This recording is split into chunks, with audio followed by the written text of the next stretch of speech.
പിന്നൊന്ന്, മുലയൂട്ടുന്ന സമയത്ത് കുഞ്ഞിൻ്റെ ഉമ്മ നല്ല ആരോഗ്യമുള്ളവളായിരിക്കണം, ആവശ്യമായ ഭക്ഷണം കഴിക്കണം. അപ്പം നമ്മളെ ഏരിയയിലൊക്കെ ഈ വടകര ഇങ്ങോട്ടൊക്കെ വരുമ്പോൾ പലപ്പോഴും ഈ പ്രസവിച്ചിരിക്കുന്ന സമയത്ത് വല്ലാതെ ഇറച്ചി തിന്നുന്ന സ്വഭാവം കൂടുതലാന്ന് തോന്നാറുണ്ട്. അത് നല്ലതല്ല. ആവശ്യത്തിന് ഇറച്ചി കഴിക്കണം. കൂടുതൽ ശ്രദ്ധിക്കേണ്ടത് ധാന്യങ്ങൾ, ഇലവർഗം, ഈ ചീര, കസ്, മുരിങ്ങ തുടങ്ങിയ ഇലവർഗങ്ങൾ, ധാന്യങ്ങൾ. ഇറച്ചിയും മത്സ്യവും ഒക്കെ ആവശ്യത്തിന് മതി. ആഴ്ചയിൽ 2 തവണ, കൂടിയ 3 തവണയൊക്കെ ആവശ്യമുള്ളൂ. അത് ആഴ്ചയിൽ 7 ദിവസവും ഇങ്ങനെ ലിവറൊക്കെ ഇങ്ങനെ അടിച്ചു മാറിയാൽ കുട്ടിക്ക് ദഹനം കുറയും. കുട്ടിയുടെ ആരോഗ്യത്തിന് പ്രതികൂലമായ അവസ്ഥ ഉണ്ടാകാൻ സാധ്യതയുണ്ട്. അതുകൊണ്ട് അത്തരം ഭക്ഷണത്തിലെ കണ്ടന്റുകൾ ശ്രദ്ധിക്കുകയാണ് ഒന്ന് ചെയ്യേണ്ടത്. രണ്ടാമത്തത്, ഈ വെള്ളം ആവശ്യത്തിന് കുടിച്ച് ശീലിക്കണം അമ്മമാർ. എന്നാൽ കുട്ടികളുടെ ആരോഗ്യത്തെ അത് പെട്ടെന്ന് അനുകൂലമായി സ്വാധീനിക്കും. ഇങ്ങനെ ശ്രദ്ധിക്കുകയാണ് ചെയ്യേണ്ടത്, അല്ലാതെ നിർബന്ധിച്ച് ഭക്ഷണം കഴിപ്പിക്കുകയോ ചെയ്യരുത്. പിന്നൊന്ന്, ഇപ്പം ഈ രാവിലെ നമ്മൾ നാസ്ത കഴിക്കുമ്പോൾ അവർക്ക് വേണ്ടേ, എന്നാൽ അവർക്ക് വേണ്ട സമയത്ത് അത് ലഭ്യമാക്കണം, അതിൽ മടിക്കരുത്. പിന്നൊന്ന്, ഹോം ഗവേണൻസ് ഒരു വലിയ വിഷയമാണ്. പറ്റുമെങ്കിൽ നിങ്ങൾ യൂട്യൂബ് ചാനലുണ്ട്, അതിൽ നിന്ന് ഗൃഹഭരണം എന്ന ഒരു പെയ്ഡായിട്ട് നടന്ന ഒരു സെഷൻ്റെ വീഡിയോ നിങ്ങൾക്കതിൽ കാണാം. പറ്റുമെങ്കിൽ നിങ്ങൾ കാണണമെന്ന് തന്നെ ഞാൻ ആവശ്യപ്പെടുകയാണ്. കാരണം അത്രയും ശ്രദ്ധേയമായൊരു ഭാഗമാണ് ഗൃഹഭരണം.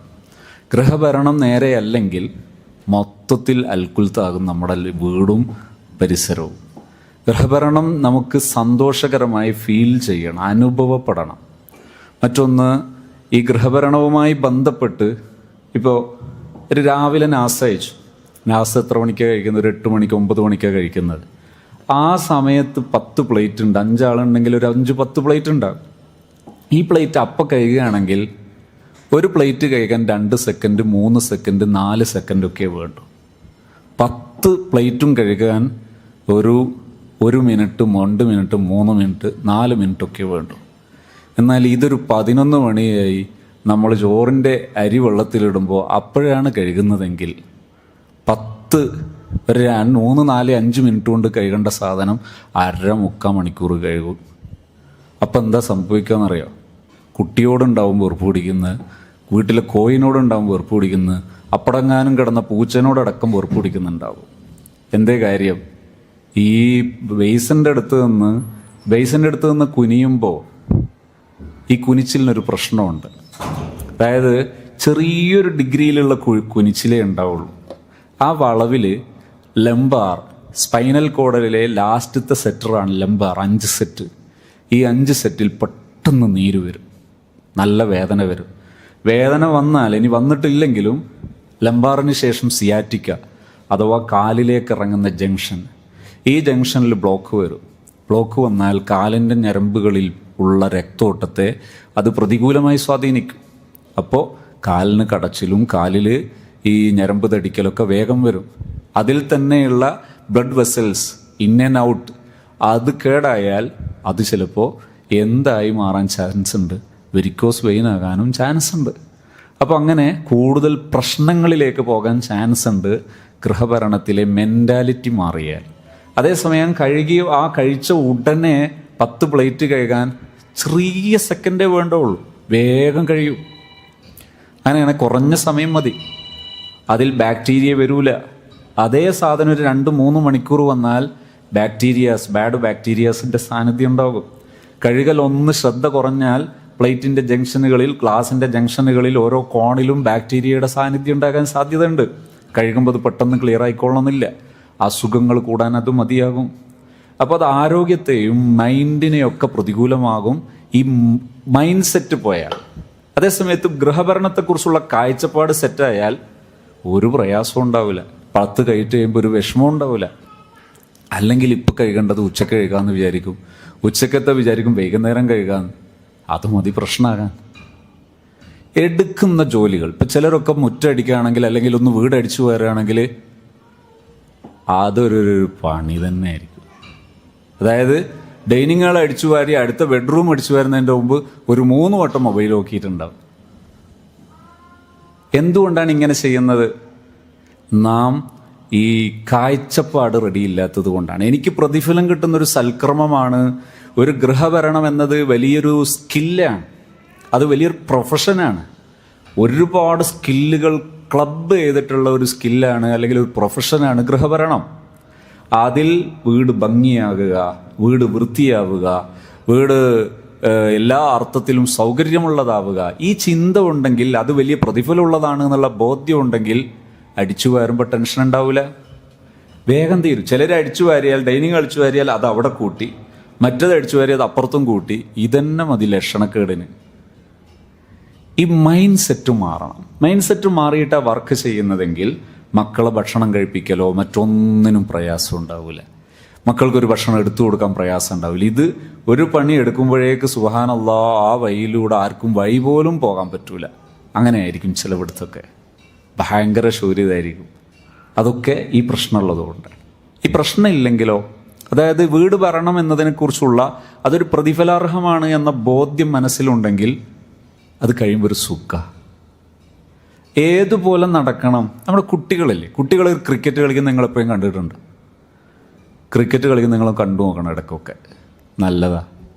എന്താ അറിയാം, ഇപ്പോൾ നമ്മളൊരു നല്ല ചൂടുള്ള ഈ 2:30-3 മണി സമയത്ത് കുട്ടികളൊന്ന് വെയിലിറക്കി നോക്കണം.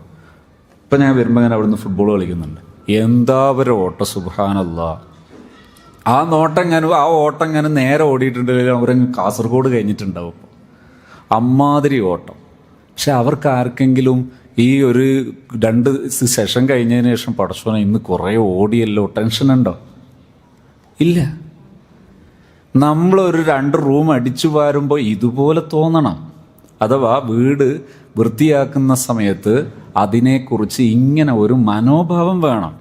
അഥവാ എനിക്ക് ഇത്രയും കാര്യങ്ങൾ ചെയ്യാൻ കഴിഞ്ഞല്ലോ. അല്ലെങ്കിൽ എന്താ പ്രശ്നം എന്നറിയോ, നമ്മൾ ഈ അടിച്ചുവാരെ ഈ കലിപ്പിൽ നിൽക്കുക. അപ്പോഴാണ് ഭർത്താവ് വൈകുന്നേരം വരുന്നത്. അപ്പോൾ കട്ടൻ ചായ വേണം, ഇങ്ങൾക്കെന്താ ചൂടാവൂലേ വെള്ളം എന്ന് ചോദിക്കുന്നൊരു മൈൻഡ് ഉണ്ടാവും. അതും മതി നിങ്ങളെ എല്ലാ ലൈഫും കൊളാകാൻ. കാരണം എന്താ, ഞാൻ ചെയ്യുന്ന പണി എല്ലാവരും അംഗീകരിക്കണം എന്നുള്ള തോന്നലുണ്ടാകും. ഇത് മതി പ്രശ്നമാകാൻ. മറിച്ച് ഈ മെൻറ്റാലിറ്റി ഉണ്ടെങ്കിൽ നമ്മൾ ചെയ്ത ജോലി ആരും അംഗീകരിക്കണ്ട, അല്ലെങ്കിൽ പ്രശ്നമാണ്. ഞാൻ ഒരിക്കലും ഒരു സ്കൂളിലെ ഒരു പാരൻറ്റിങ് സെഷൻ കഴിഞ്ഞിട്ട് ചോദിച്ചോളാൻ പറഞ്ഞപ്പോൾ, ഈ മൈൻഡ് സെറ്റ് കൂടെ പറഞ്ഞപ്പോൾ ഒരു ലേഡി പറഞ്ഞു, അത് ഞാൻ MSc സൈക്കോളജി കഴിഞ്ഞതാ, പക്ഷെ നിങ്ങളിപ്പോൾ പറഞ്ഞ ഒരു പരിപാടിയും നടക്കുന്നില്ല. വീട്ടിലെത്തി നോക്കുമ്പോൾ ഞാൻ ചോദിച്ചു എന്ത് പറ്റി? അപ്പോൾ പറഞ്ഞു, നമ്മളിത് രാവിലെ മുതൽ വൈകുന്നേരം വരെ ഉള്ള പണി തീർത്തെടുത്ത് അവസാനം വൈകുന്നേരം വന്നാൽ ഇയാൾ ചോദിക്കും നിനക്കിവിടെ വൈകുന്നേരം വരെ എന്തേലും പണി? ആ ചോദ്യം കേട്ടാണ്ടല്ലോ പോയോലൊക്കെ അങ്ങ് പോരും. ഇതാണ് പ്രശ്നം. ഇവിടെ എവിടെയാ പ്രശ്നം? പ്രശ്നം നാം ജോലി ചെയ്യുന്നത് നമ്മുടെ സുഖത്തിനും നമ്മുടെ സന്തോഷത്തിനും. ഇതാണ് സൈക്കോളജി. കുറച്ചുകൂടി എളുപ്പമാണ് ഇസ്ലാം. എന്താ? അൽമർഅത്തു റാഇയത്തുൻ അലാ ബൈതി സൗജിഹാ. നാം നമ്മുടെ ഗൃഹഭരണം നടത്തുക എന്നുള്ളത് നമ്മുടെ ഏറ്റവും വലിയ പ്രൊഫഷനാണ്. ഈ പ്രൊഫഷനാണെന്ന ബോധ്യം ഉണ്ടെങ്കിൽ നിങ്ങൾക്ക് അപ്പോഴൊക്കെ മനസ്സിന് സുഖം ഉണ്ടാകും. വലിയ സന്തോഷമുള്ള പ്രതിഫലാർഹമായ അമലാണ്, സ്വാലിഹായ അമലാണ് എന്നുള്ള ചിന്തയുണ്ടെങ്കിൽ അപ്പോഴെല്ലാം സന്തോഷം ഉണ്ടാകും. ഇത് ഞാൻ വെറുതെ പറയല്ല. ഞാൻ നേരത്തെ പറഞ്ഞ ചില ഭാഗങ്ങൾ കുറച്ചേ ഇവിടെ റിപ്പീറ്റ് ചെയ്യുന്നുള്ളൂ. അതുകൊണ്ട് നിങ്ങൾ പറ്റുമെങ്കിൽ നേരത്തേത് അടുത്ത ദിവസങ്ങളിലായിട്ട് വരുമ്പോൾ അത് കാണണമെന്ന് കൂടി പറയാം. ഏറ്റവും വലിയ പ്രൊഫഷൻ അത് ഗൃഹഭരണമാണ് ഒരു സ്ത്രീക്ക്. ഇത് ഞാൻ പറയുന്നത് സ്ത്രീകൾ വീട്ടിലിരുന്നോളണം എന്ന് പറയാനുള്ള ഒരു ഐഡിയ ആണെന്ന് തോന്നുന്നുണ്ടെങ്കിൽ നിങ്ങളത് കളഞ്ഞേ. നിങ്ങൾ പുസ്തകം, നല്ല എഡ്യൂക്കേറ്റഡ് ആയ ലേഡീസ് ഉണ്ടല്ലോ, പാരൻസ് ഉണ്ടല്ലോ നമ്മുടെ ഈ രക്ഷിതാക്കളിൽ, ഞാൻ പറയുന്നു നിങ്ങൾ പുസ്തകം വായിക്കും. When breath becomes air. Paul Kalanithi എന്ന് പറയുന്ന ഇന്ത്യൻ വംശജനായ, അതേസമയത്ത് US പഠിച്ചു വളർന്ന ഒരു ന്യൂറോളജിസ്റ്റ് ഡോക്ടർ, അവരുടെ വൈഫും അങ്ങനെ തന്നെ, അവർ രണ്ടുപേരും ചേർന്ന് എഴുതി പൂർത്തിയാക്കിയ പുസ്തകമാണത്. എന്തായിരുന്നു ആ പുസ്തകത്തിൻ്റെ ഒരു സിറ്റുവേഷൻ എന്നറിയാം? ലോകത്തറിയപ്പെട്ട ന്യൂറോളജിസ്റ്റ് ഡോക്ടർ, അദ്ദേഹം ലങ്സിന് ക്യാൻസർ വന്നിട്ട് ചികിത്സക്ക് വിധേയമാകുന്ന ഒരു ചുറ്റുപാട് വരുന്നു. അതുവരെ ലോകം കറങ്ങി നടന്ന് ചികിത്സിച്ചിരുന്ന ആള് ഇപ്പൊ രോഗിയായി ചികിത്സക്ക് വിധേയമാകുന്ന അതിദയനീയമായ ഒരു രംഗം. ആ രംഗം അനുഭവിക്കുമ്പോഴാണ് അവർ ഈ പുസ്തകം എഴുതാൻ തയ്യാറാകുന്നത്. കാരണം എന്തിനായിരുന്നു ഞാനൊരു ന്യൂറോളജിസ്റ്റ് ആയത് എന്നതാണ് അവരുടെ ചിന്ത. അങ്ങനെ അവർ രണ്ടുപേരും സംസാരിച്ചു, ചർച്ചകൾ നടത്തി. അവസാനം ഒരു കുഞ്ഞു വേണമെന്ന് തീരുമാനിച്ചു. കുഞ്ഞുണ്ടാകുന്നു രോഗിയായിരിക്കെ. മരിക്കുന്നതിന് മുമ്പ് ഏതാനും ദിവസങ്ങൾ കുഞ്ഞിൻ്റെ കൂടെ ഇരിക്കുന്ന സമയം ചെലവഴിക്കുന്ന ഒരു സമയത്ത് ആ ചാപ്റ്ററിൽ അവർ പറഞ്ഞവസാനിപ്പിക്കുകയാണ്, സത്യത്തിൽ ഞാനൊരു ജോബ് സെലക്ട് ചെയ്യേണ്ടിയിരുന്നത് ഇങ്ങനൊരു ലൈഫിന് വേണ്ടിയായിരുന്നു. ഈ ലൈഫിന് വേണ്ടി ഞാൻ ജോബ് സെലക്ട് ചെയ്തിരുന്നെങ്കിൽ എനിക്കിതിനേക്കാൾ എത്രയോ മൂല്യമുള്ളൊരു ജീവിതത്തിൻ്റെ ഉടമയാകാൻ പറ്റുമായിരുന്നു. ഇപ്പോൾ ഞാനൊരു രോഗിയാകുമ്പോഴേക്ക് ഞാൻ വല്ലാത്തൊരു ശൂന്യതയിലാണ് എത്തിപ്പെട്ടത്. എന്ന് പറഞ്ഞാൽ ഒരു സ്ത്രീ ആദ്യം എനിക്കൊരു പേഴ്സണൽ ലൈഫ് സെറ്റ് ചെയ്തിട്ട് ആ ലൈഫിന് വേണ്ടിയാണ് മറ്റെന്ത് ചെയ്യുന്നതെങ്കിലും അതിനർത്ഥമുണ്ട്. അല്ലാതെ ആ ലൈഫ് ഇല്ലാതെ നമ്മളൊരു പ്രൊഫഷനിലേക്ക് പോകുന്ന സമയത്ത് അതൊരു വല്ലാത്തൊരു ഗൗരവമായ ദുരന്തപൂർണമായൊരു ശൂന്യതയാണത്. ഇവിടെ ഒരു സ്ത്രീ എന്ന നിലക്ക് ആദ്യം ഇങ്ങനൊരു ലൈഫ് സെലക്ട് ചെയ്താൽ അപ്പോഴാണ് ഒരു ഫാമിലി ഉണ്ടാകുന്നത്, ഒരു ഹ്യൂമൻ ലൈഫ് ഉണ്ടാകുന്നത്.